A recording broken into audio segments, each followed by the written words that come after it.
Assalamualaikum warahmatullahi wabarakatuh. Hai, nama saya Nurul Faikah binti Badarudin. Nombor matriks 18BC 01011. Saya Nur Zawiyah binti Kamaluddin. Saya Wafa binti Almuddin. Nombor matrik 18BC 01009. Saya Nurul Fatin binti Rahiman. Nombor matrik 18BC 01016. Nama saya Dayan Siti Nur Syahira binti Abang Ruslan. Nombor matrik 18BC 01018. Etimologis menurut Bagus 2002, rationalism berasal daripada kata bahasa Inggeris rationalism, dan menurut Edwards 1967, kata ini berakar dari bahasa Latin ratio yang bererti akal. Lacy pada tahun 2000 menambahkan bahawa berdasarkan akar, katanya rationalism ini adalah sebuah pandangan yang berpegang bahawa akal merupakan sumber bagi pengetahuan dan pembenaran. Jadinya, rationalism adalah satu kaedah penyelidikan dan uji kaji yang menyatakan bahawa akal adalah sumber utama pengetahuan. Bertentangan dengan empiricism, secara teorinya, ia menafikan pengalaman panca indera sebagai sumber pengetahuan. Konsep utama yang menjadi pegangan ini ialah kepercayaan kepada kemampuan dan autoriti akal fikiran untuk menyingkap ilmu dan kebenaran. Baiklah, dari sudut sejarah pula, perintis awal aliran rationalism ini ialah Heraclitus yang meyakini bahawa akal melebihi panca indera sebagai sumber ilmu. Menurut beliau, akal manusia boleh berhubung dengan akal ketuhanan yang memancarkan sinaran cahaya Tuhan dalam diri manusia. Pada zaman pertengahan rationalism, Yunani berkembang di tangan tokoh-tokoh Socrates, Plato dan Aristotle. Rationalism ini mencapai zaman kemuncaknya pada zaman Aristotle yang berusaha menangkis serangan pemikiran Sufatoyun yang menyebarkan pegangan bahawa sesuatu perkara itu adalah dianggap baik bila manusia mengira ia adalah baik.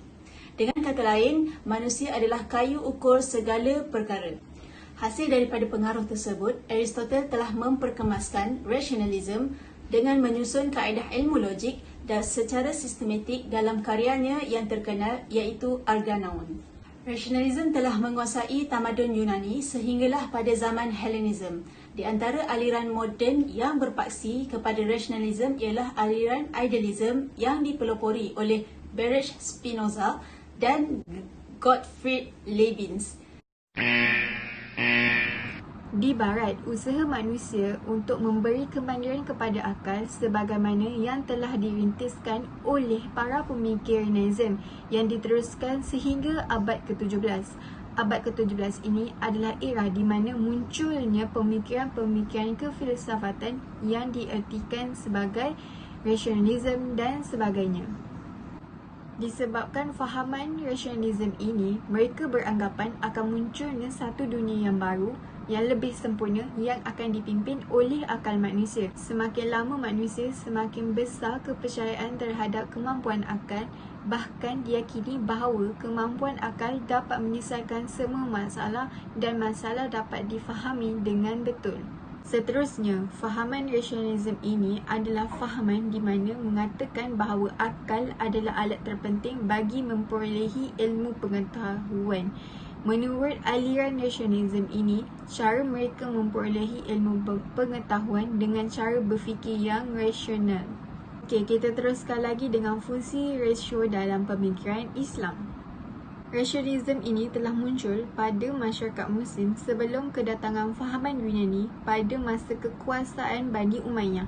Pada masa ini, sistem berfikir rasional telah berkembang pesat pada masyarakat intelektual iaitu fiqh dan kalam yang dipelopori oleh Wahsy ibn Atta. Baginya, berfikir rasional merupakan kenyataan metod pencerahan bagi menyelesaikan masalah teologis yang berbeza dengan fahaman Yunani. Setelah itu munculnya aliran emanisasi Al-Farabi atau Paripatetik dan juga emanisasi Ibn Sina atau aliran Sufism. Saya akan berkongsi tentang tokoh-tokoh rationalism dan aliran yang wujud. Tokoh yang pertama adalah René Descartes. René Descartes lahir pada 31 Mac 1596 di La Haye-Totiraine, sebuah bandar kecil di Perancis Tengah. Beliau merupakan seorang ahli falsafah, ahli matematik dan ahli sains yang terkenal. Digelar sebagai pengasas falsafah moden dan bapa matematik moden. Descartes memandang pengetahuan melalui indera adalah kabur. Untuk meyakinkan orang bahawa dasar falsafah haruslah akal, ia menyusun argumentasi yang amat terkenal. Tokoh yang kedua adalah Baruch Spinoza. Baruch Spinoza telah lahir pada tahun 1632 dan meninggal dunia pada tahun 1677. Di masa kecilnya, Spinoza telah menunjukkan kecerdasannya yang sangat luar biasa sehingga banyak orang yang mengatakan bahawa ia boleh menjadi seorang rabi. Rasionalismenya sangat luas berbanding rasionalisme Descartes. Baginya, tiada hal di dunia ini bersifat rahsia kerana akal dan rasio manusia telah merangkumi segala sesuatu juga Allah. Tokoh yang ketiga adalah Gottfried Leibniz. Nama asalnya adalah Gottfried Wilhelm Freiherr von Leibniz. Ayahnya merupakan seorang ahli hukum dan merupakan seorang profesor dalam bidang etika, manakala ibunya pula adalah seorang puteri kepada seorang ahli hukum. Leibniz mendasarkan falsafahnya pada watak yang sebenar. Sekalipun demikian, ada perbezaan yang mendalam antara ajaran Leibniz dan kedua orang yang telah mendahuluinya. Di antara aliran yang berpaksi kepada rasionalisme adalah aliran idealisme yang dipelopori oleh Baruch Spinoza dan Gottfried Leibniz. Istilah idealisme telah digunakan dalam dunia falsafah oleh Leibniz pada awal abad ke-18. Istilah idealisme ini adalah sekolah falsafah yang memandang kepada mental dan ideologi sebagai kunci kepada hakikat realiti. Dari abad ke-17 hingga awal abad ke-20, istilah ini digunakan secara meluas dalam penjelasan falsafah.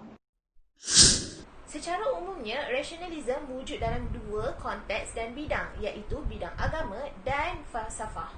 Dalam bidang agama, rasionalisme bertindak dalam melawan pihak yang penting dalam sesebuah agama. Lalu pendekatan ini digunakan dalam mengkritik mana-mana ajaran dalam sesebuah agama. Dalam bidang falsafah pula, rasionalisme melawan kepada fahaman empirisme. Empirisme adalah satu fahaman yang menggunakan pemerhatian dan pengalaman sebagai sumber dalam berhujah.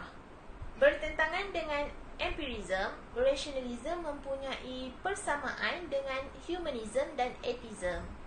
Jadi, ketiga-tiga fahaman ini iaitu rasionalisme, atheism dan humanism mempunyai persamaan dalam membincangkan hal kemasyarakatan berbanding hal kepercayaan, keagamaan dan ketuhanan. Walaupun ketiga-tiga fahaman ini mempunyai persamaan, namun ia juga mempunyai perbezaan dalam skop perbincangan yang tertentu. Fahaman rasionalisme ini merupakan mereka yang bertuhankan akal fikiran mereka dan logik akal mereka semata-mata tanpa memandang dan bersumberkan Al-Quran dan Sunnah dalam suatu perkara. Jadi kita lihat satu isu iaitu isu LGBT yang makin lama makin menjadi makin hangat di dalam negara kita. Jadi mereka yang berfahaman rasionalisme ini, mereka menganggap LGBT ini adalah satu perkara yang tidak baik dan tidak bagus. Kerana apa? Kerana mengikut saintifik yang boleh diterima oleh logik akal mereka, hubungan seorang antara lelaki dan perempuan ini ataupun pertukaran jantina lelaki ke perempuan dan sebagainya dapat memperkesan dan memudaratkan kesihatan seseorang, seperti akan mendapat penyakit AIDS, HIV. Jadi orang berfaham rasionalisme ini, mereka menolak LGBT kerana mengikut logik akal mereka, LGBT ini dapat memudaratkan diri mereka sendiri. Tetapi kita jangan beranggapan bahawa fahaman rasionalisme ini adalah fahaman yang kita boleh ikut. Kerana apa? Dalam Islam kita bertuhankan Allah, bersumberkan Al-Quran dan Sunnah, ijma' qiyas, dan fahaman rasionalisme ini mereka tidak mengikut syarak yang telah ditetapkan oleh Islam. Jadi kita tak boleh ikut fahaman ini walau ia nampak macam ni. Jadi apa beza fahaman rasionalisme dan juga fahaman liberal ini? Kalau fahaman rasionalisme adalah mereka mempertukarkan akal untuk manfaat diri mereka sendiri, tetapi liberal ini adalah satu kebebasan individu untuk melakukan apa sahaja yang mereka mahu.